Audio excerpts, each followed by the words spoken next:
নমস্কার। শ্রী গণেশায় নমঃ। আজকের আবার অনুষ্ঠানে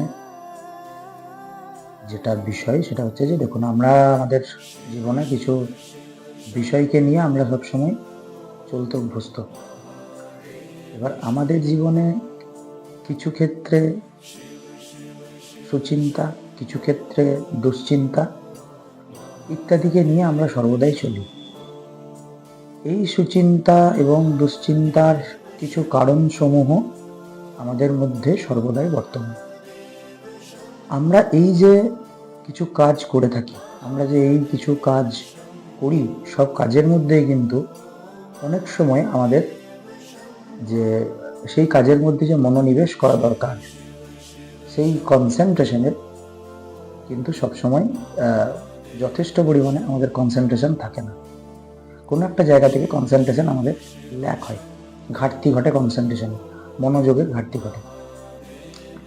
এই যে মনোযোগের ঘাটতি ঘটে, সেই মনোযোগের ঘাটতিটাকে আমরা কোনোভাবেই কিন্তু মেকআপ করতে পারি না।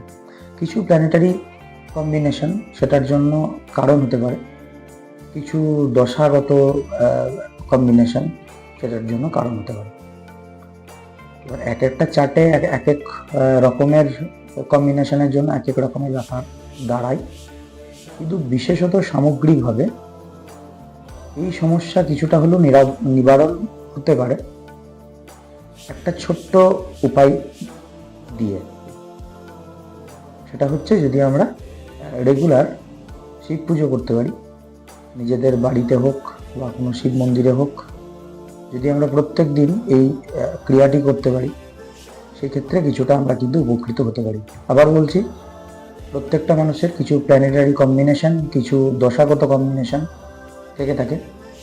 প্ল্যানেটারি কম্বিনেশন এবং দশাগত কম্বিনেশন ছাড়া অ্যাকুরেটলি বলা সম্ভব নয় যে সেই যে চিন্তাভাবনা চলছে, সেই যে মনোযোগের ঘাটতি হচ্ছে, সেই ঘাটতি কতখানি মিটবে ও কতখানি মিটবে না।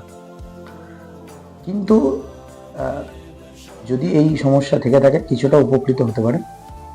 সেটা হচ্ছে যে এই ক্রিয়াটি হচ্ছে প্রত্যেক দিন শিবলিঙ্গের সামনে বসবেন, শুদ্ধ আচারে, শুদ্ধাবস্থায়, শুদ্ধ বস্ত্র পরিধান পূর্বক শিবলিঙ্গের কাছে বসবেন।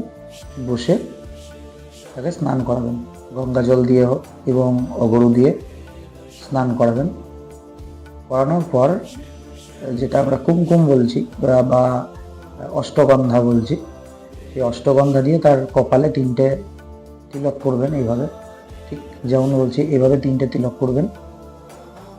করার পর শিবলিঙ্গের মধ্যে বেলপাতা, ধূত্র ফুল এবং সাদা ফুল, বেলপাতা, ধূত্র ফুল এবং সাদা ফুল অর্পণ করবেন শিবলিঙ্গের মধ্যে। এবং যে গৌরীপীঠ থাকবে, সেই গৌরীপীঠের মধ্যে একটা লাল ফুল দেবী দুর্গার উদ্দেশ্যে অর্পণ করবেন। এবং শিবলিঙ্গের মাথায় 9টা আতপ এবং 3টে দূর্বা, 9টা আতপ এবং 3টে দূর্বা অর্পণ করবেন। করার পর শিবের মন্ত্র জপ করবেন এবং নিজের যেটা মনোযোগের বিঘ্ন হচ্ছে, সেই বিঘ্ন যাতে না হয় সেটা শিবকে জানাবেন। জানানোর পর কর্পূর দিয়ে আরিত্রিক করবেন, কর্পূর দিয়ে আরিত্রিক করবেন এবং করার পর 3বার শাঁখ বাজাবেন। এই ক্রিয়াটি করুন, আশা করা যায় অনেকাংশে উপকৃত হবেন।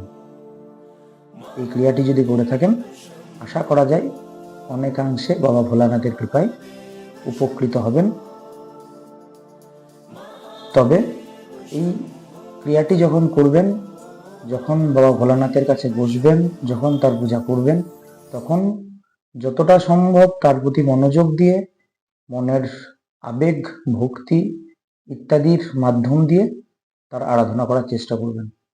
নিশ্চয়ই আপনি রেজাল্ট পাবেন। তো এটাই ছিল আজকের বিষয়।